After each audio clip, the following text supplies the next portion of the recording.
Ramzan special আজকে আমি তৈরি করব মুচমুচে ক্রিস্পি ফুলকো ফুলকো বেগুনি। বেগুনি কিন্তু ইফতার টেবিলে সবারই প্রিয় একটা আইটেম। অনেকেই বেগুনি তৈরি করতে যেয়ে অনেক সমস্যায় ভোগেন, বেগুনি নরম হয়ে যায়, বেগুনি মুচমুচে ক্রিস্পি হয় না। তো আপনারা যদি এভাবে বেগুনি তৈরি করেন তাহলে আর বেগুনি নরম হবে না, মুচমুচে ও ক্রিস্পি হবে।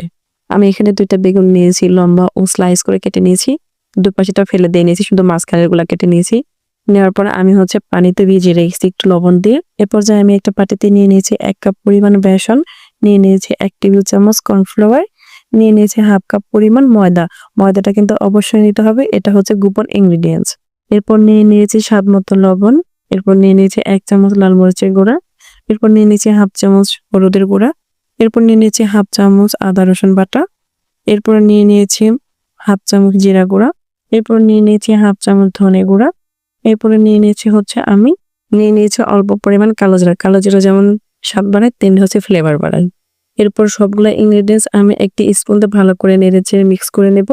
আমি কিন্তু ময়দা আর বেসনটা অবশ্যই ছেঁকে নিয়েছিলাম। ছেঁকে নিলে কি হয়, ছোট ছোট দানাগুলো আলাদা হয়ে যায় এবং অনেক এয়ার ক্রিয়েট হয়। এতে করে বেটারটা অনেক স্মুথ হয়, বেগুনিগুলো অনেক ফুলকো ফুলকো হয়। এরপর যে আমি একটু একটু করে পানি দেবো আর একটু একটু করে নেড়েচেড়ে ভালো করে বেটারটা তৈরি করে নেব। এই বেটার তৈরি করতে অবশ্যই অল্প অল্প করে পানি দিতে হবে আর ভালো করে মিক্স করে নিতে হবে, তা নাহলে বেটারটা স্মুথ হবে না। বেটারটি প্রথমে ঘন করে তৈরি করে নিতে হবে। এরপর দিয়ে নেব বেকিং পাউডার। বেকিং পাউডারটা দিয়ে আমি একটু নেড়ে চেড়ে নেব। এরপর দিয়ে নেব গরম তেল। বেগুনি যদি আপনারা মুচমুচে এবং ফুলকো করতে চান তাহলে কিন্তু অবশ্যই গরম তেল ব্যবহার করতে হবে। গরম তেল দেওয়ার পর আমি বেটারটা 10 থেকে 15 মিনিট এভাবে ফেটে নিব। ফেটে নেওয়ার পর আমরা একটা আঙ্গুল দিয়ে দেখেন, আপনাদের দেখে দিচ্ছি যে এখন এভাবে দেখেন ছিঁড়ে ছিঁড়ে পড়ছে ফোটা ফোটা। এবার আমার বেটারটা রেডি। এখন আমি বেগুন এইভাবে বেটারে ভেজে ভেজে একটা একটা করে ভেজে নেব। আমি একসাথে অনেকগুলা দেব না, একটা একটা করে এভাবে উপরে তেল দিয়ে দিয়ে ভেজে নেব। একটা বেগুনি ভেজে ফুলে ওঠার পর আমি আরেকটা বেগুনি দেবো। এভাবে করে আমি সবগুলো বেগুনি একটা একটা করে ভেজে নেব।